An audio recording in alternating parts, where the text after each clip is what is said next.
Welcome to 108 Contemporary. I'm Program Director Laurel Ryan, and I'm going to take you through our craft kit on plain weaving inspired by the works of SHENEQUA called Wove. Inside your craft kit, you will find the following items: instructions, a cardboard loom. This is warp thread, 3 kinds of yarn, a wooden dowel, and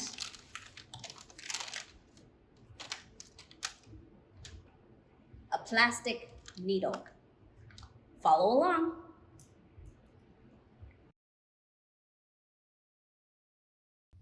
To prepare your loom, take your warp thread and just begin to leaving a tail, wind it around your loom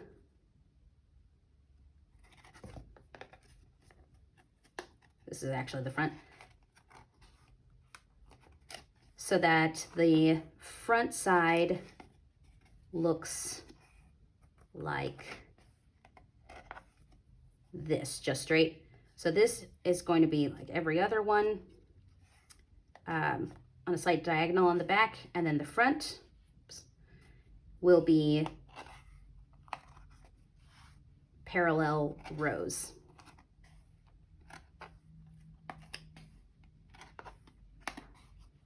Now I have used this loom a couple of times, which is why it's starting to fray here, but yours will be nice and shiny and new.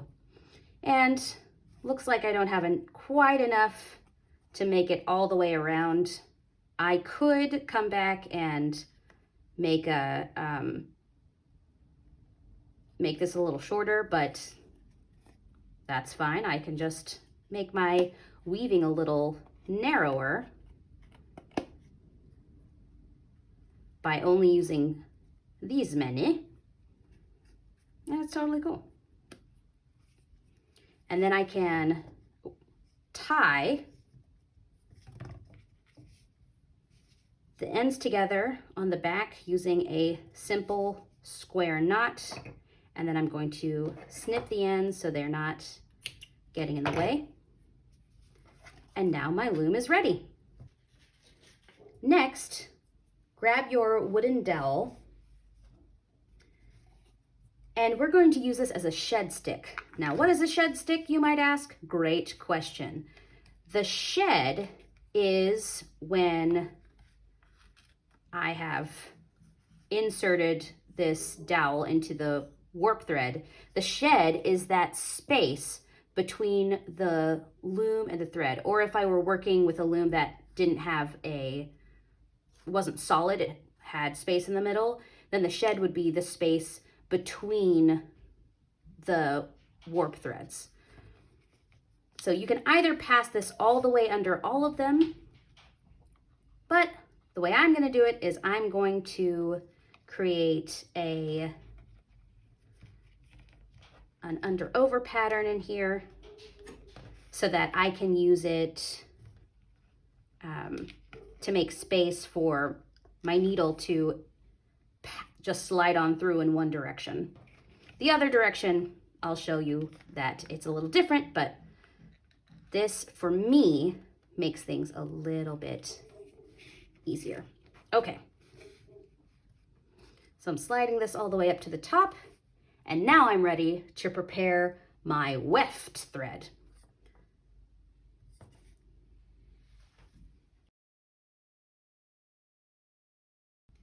The next thing that I'll need is my needle and either my scissors, or in my case, I have already cut some of my yarn here. So I'm just going to find where earlier I tied it together. So I'm going to start with this color.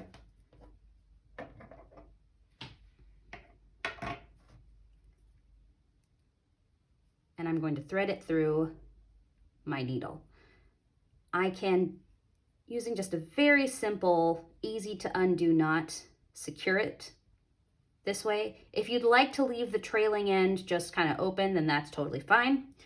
And now I'm ready to start weaving. I'm going to begin, I'm right-handed, so I'm gonna start on the right side, but these rules apply if you are left-handed. You would just switch and start on the other side. So I'm going to start by, next to my shed stick, just passing my needle all the way through.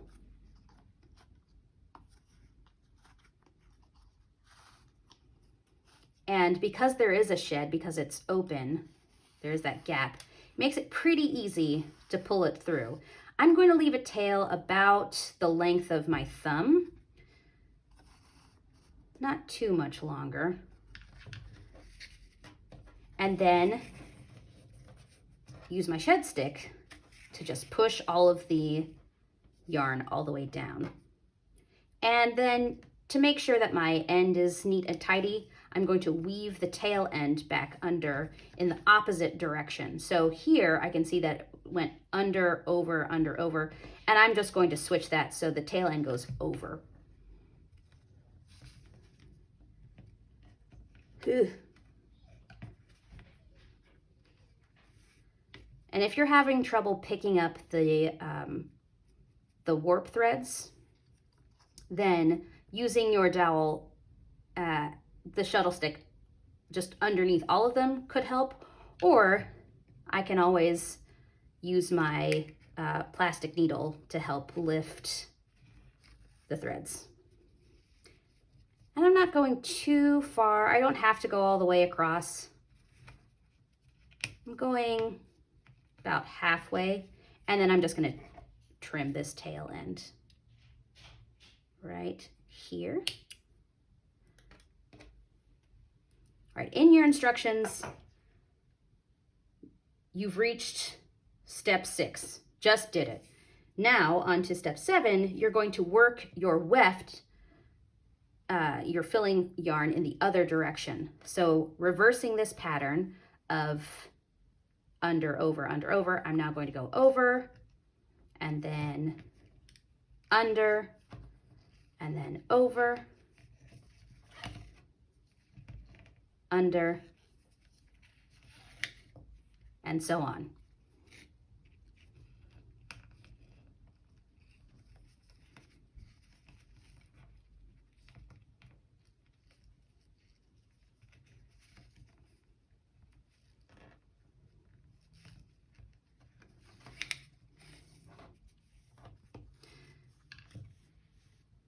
Now here's the thing.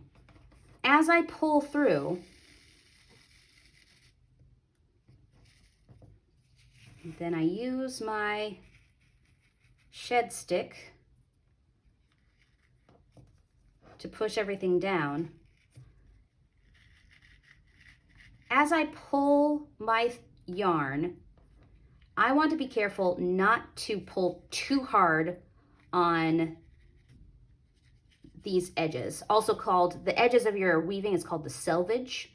So I don't want to pull too hard on the selvage, because eventually, as you can even see right here, this is going to cause the edges to go concave. And then as you go farther and farther up, it'll go narrow, more and more narrow. Now, if that's an effect you want, then you can always experiment with it, of course. However, for our first pass, I'm going to just say that you shouldn't have to pull too hard, and then you'll have a nice rectangular or square finished product. All right, I'm going to continue weaving until I have used all of this, and then I'm going to show you how to add on with new yarn. I've stopped before I reached the end of my ability to weave so that I can show you how to tie on a new color. So my knot just came naturally undone through this process. But if you have a knot, now's the time to undo it. And I've left enough so that, sure, I could go back the other way, but it leaves such a short tail. So instead, I'm going to grab a different color and snip off a length of it.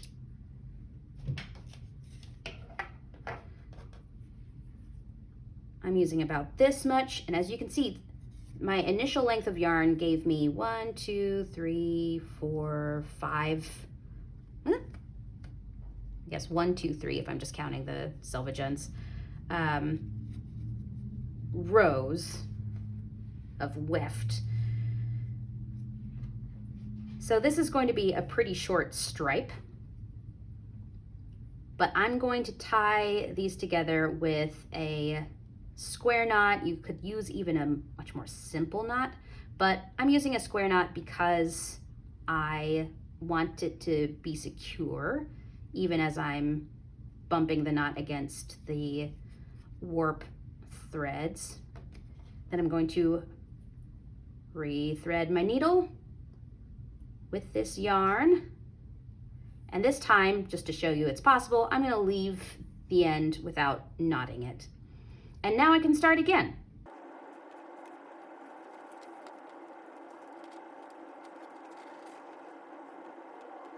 What to do with these tail ends? Well, I have a couple of choices. I can either tuck them in to what I've already done, or weave them under, or I could just let them fly as an accent. And I think to give my piece a little dimension, I'm just going to let these ends just hang out, just go like little spikes. You are welcome to make a different choice. And now I'm going to continue weaving with my new thread.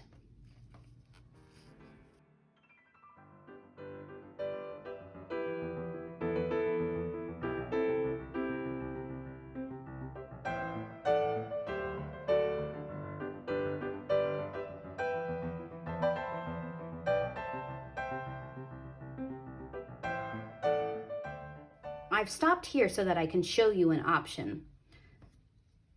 Rather than tying off and continuing straight up, what I'm going to do is stop halfway across, work my filler yarn so that the weft goes the other way.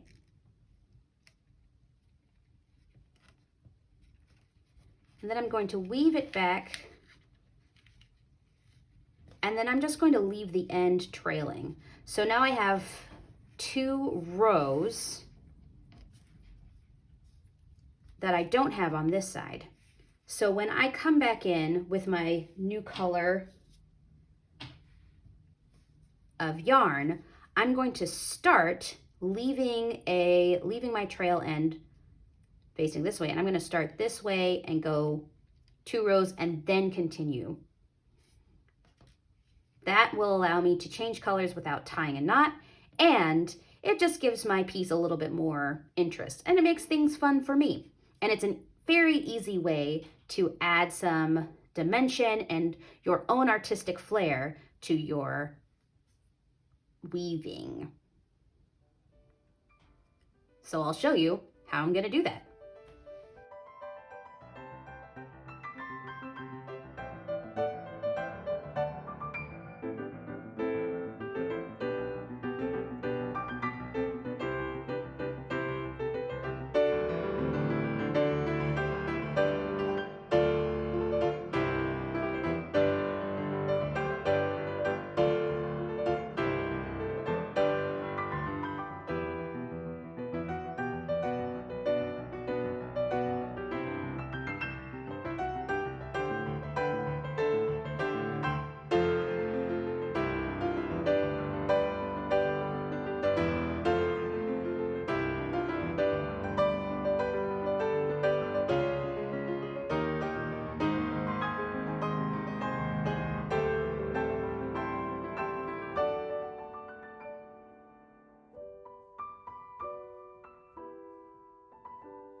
Now I've paused here to show you another fun thing that you can do with your yarn. And that is to add in even more dimension with knots. Fun with knots. So I'm going to snip a short section of my yarn, and then on this far, actually I'm going to start in the center. I think that'll be easier to just mark my progress from the center out. So I'm pulling this to the bottom of my open space, and now I'm just going to knot it just one time.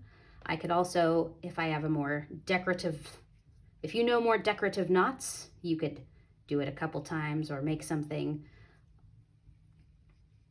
a little fancier. You can do it twice, which if you do it twice, it's going to make, if you make it a square knot, then it's going to send your yarn in different directions. But I'm going to fill the rest of these, and I'm going to do it, see, I have 1, 2, 3. I'm going to do it twice and then see if that takes me up to where my current working yarn already is.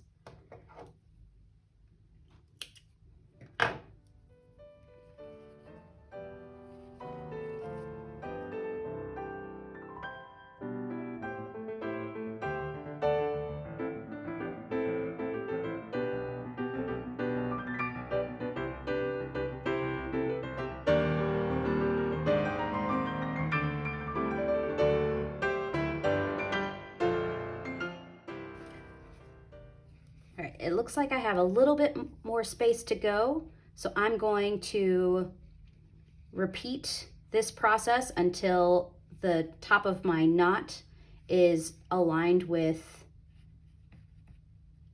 this weft right here. And then I'm going to work my current color back and forth again. I think I'm going to change color for the other knots. I think I'm going to go back to this kind of cream colored yarn, and then I'm going to switch colors again, and I'll keep going, and I'll add in some more knots and switch colors, and then I'll meet you back up when I've run out of yarn. Here we go. Welcome back. I didn't use all of my yarn, but I got to a place where I thought, I like what I'm doing. I'm done. And I'll show you what I've done at the top. Typically, when you are ending your weavings, you will just simply weave this yarn back through the warp and just kind of tuck those in on the back side so you can't see them. But I decided to do to knot it around each warp thread, as you can see I'm doing here, just for fun, to add a little texture to the top of my weaving.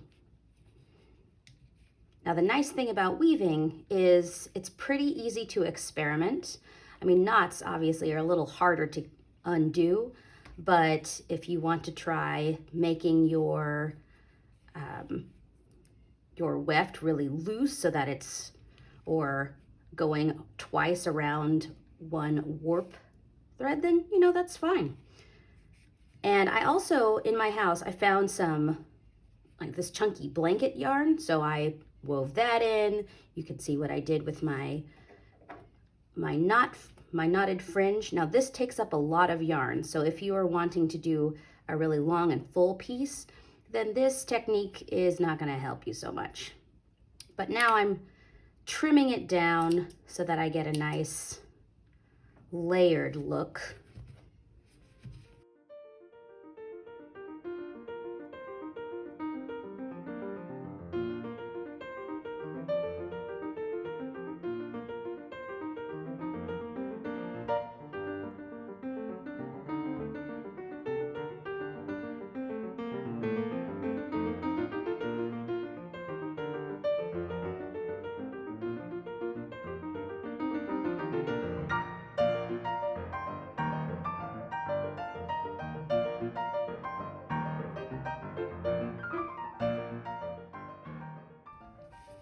And another thing that I can do with the ends of my yarn, so I left a few of my knots where I joined two strings together, two strands of yarn together, is I can kind of pull the ends apart and make it a little fluffy.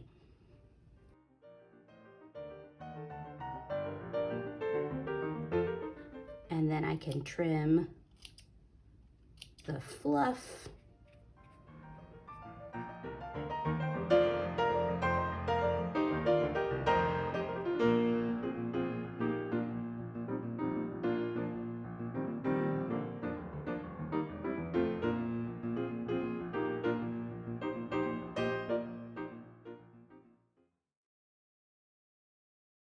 All right, I'm satisfied with this.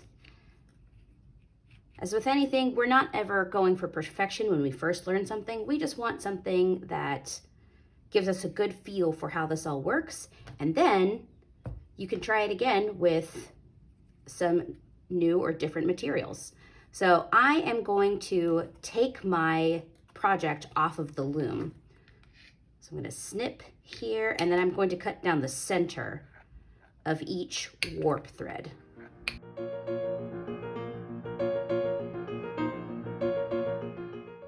And then I'm going to pull my project off of the loom.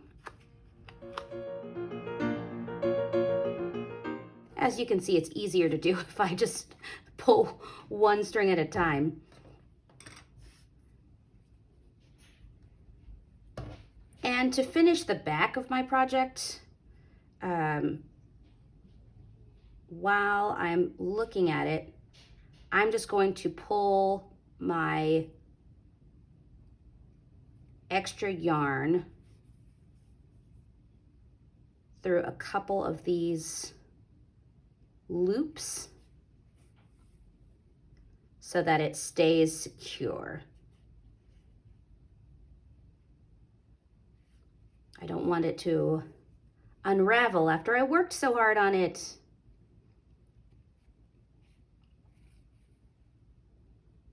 And then I'll go back the other way.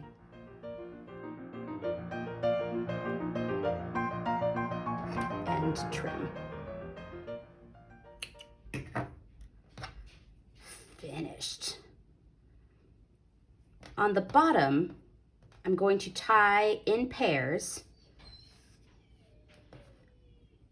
my warp threads together.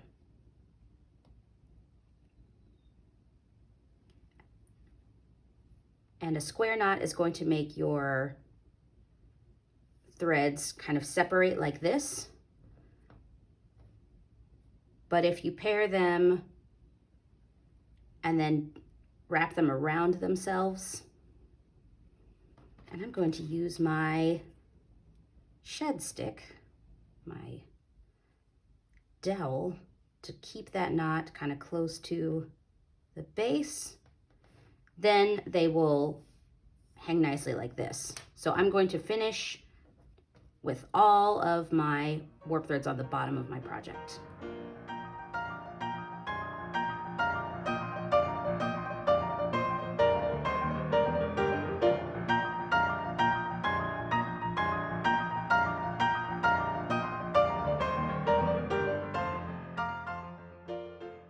So now the bottom of my project is finished, but I have two options for what I do at the top. Let's say that instead of doing like finding extra materials or doing knots, you decided to make a pattern or just do straight plain weave from the bottom to the top, and you want to use it as a coaster.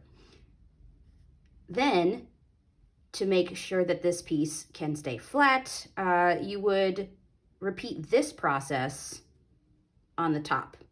If you want to hang your project on a wall or a cork board, then you're going to reinsert your shed stick, now just a plain wooden dowel, in that over-under pattern, and then tie again in pairs. And this time it does help to use a square knot to make sure everything's really secure. To tie your warp threads around the dowel. And it doesn't have to be this close. It can be a little bit away from the project, but I find that the closer the dowel is to the top of my project, the more secure everything stays in the long run.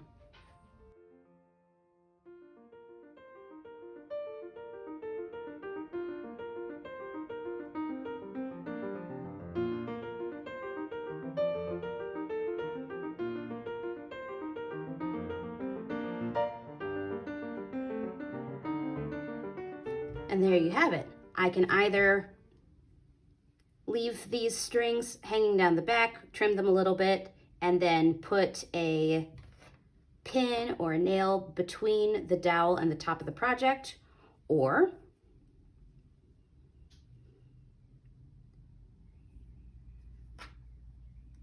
I can knot these all together